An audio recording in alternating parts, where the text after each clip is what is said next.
Hi welcome to Yoyo cine talkies. Young tiger NTR కెరియర్ని ఒకసారి గమనిస్తే టాలీవుడ్లో సునామీ గుర్తుకు వస్తుంది. వరదలా మొదలైన ఎన్టీఆర్ కెరియర్ సింహాద్రి చిత్రంతో సునామీగా మారింది. సింహాద్రి చిత్రంతో తారక్ పీక్ స్టేజ్కి వెళ్ళాడు. ఆ తర్వాత అనేక పరాజయాలతో ఒడిదుడుకులు ఎదురయ్యాయి. మరోసారి రాజమౌళితో యమదొంగ చిత్రం చేసే వరకు తారక్కి ఇబ్బందులు తప్పలేదు. ఒక దశలో ఎన్టీఆర్ ట్రోలింగ్ కూడా ఎదుర్కొన్నాడు. రాఖీ చిత్రం సమయంలో తారక్ బరువుపై అనేక కామెంట్స్ వినిపించాయి. కొందరు నేరుగా తారక్కే చెప్పారట. ఆ సమయంలో కమెడియన్ అలీతో జరిగిన సంఘటన గుర్తొచ్చి తారక్ ఒక సందర్భంలో రివీల్ చేశాడు. అలీ ఎన్టీఆర్ మధ్య మంచి సాన్నిహిత్యం ఉంది. యమదొంగ చిత్రంతో వీళ్ళిద్దరి మధ్య సన్నివేశాలు భలే ఎంటర్టైనింగ్ గా ఉంటాయి.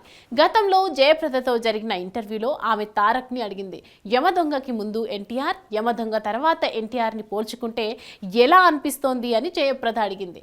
దీనికి తారక్ ఫన్నీగా బదులిస్తూ ఆయన మా అన్నయ్య, నేను తమ్ముడిని అని చెప్పాడు. ఇక అలీతో జరిగిన సంఘటన వివరిస్తూ యమదొంగ షూటింగ్ జరుగుతుండగా అలీ అన్న ఇప్పుడు ఎలా ఉన్నాను అని అడిగా. అలీ అన్న నాపై కౌంటర్ వేశారు. ఇంతకు ముందు హరికృష్ణ గారికి తండ్రిలా ఉండేవాడివి, ఇప్పుడు జూనియర్ ఎన్టీఆర్కి కొడుకులా ఉన్నావు అన్నాడు. దీంతో నవ్వేశాడట. ఆ తర్వాత ఏంటన్నా నేను ఇంతకు ముందు అంత చెండాలంగా ఉన్నానా, హరికృష్ణ తండ్రిలా ఉన్నాను అన్నావు, పోనీలే హరికృష్ణ తండ్రి అంటే రామారావు గారేగా, ఆయనతో పోల్చినందుకు నేను హ్యాపీ అంటూ సింపుల్గా బదులిచ్చాడట.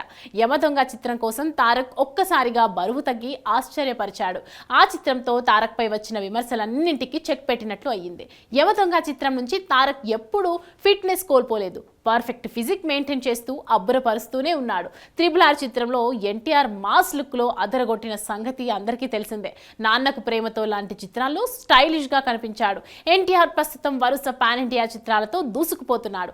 ప్రస్తుతం తారక్ కొరటాల శివ దర్శకత్వంలో దేవర మూవీలో నటిస్తున్నాడు. హాయ్ హలో మెస్మరైజ్ చేసే మూవీ ముచ్చట్లు, రిలీజ్ అయిన వెంటనే రివ్యూస్, మీ అభిమాన తారల రియల్ స్టోరీస్, సినిమా సమాచారం ఏదైనా క్షణాల్లో మీ చెంతకు.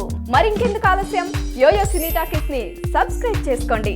హలో నోటిఫికేషన్ కోసం గంట కొట్టడం అస్సలు మర్చిపోకండి.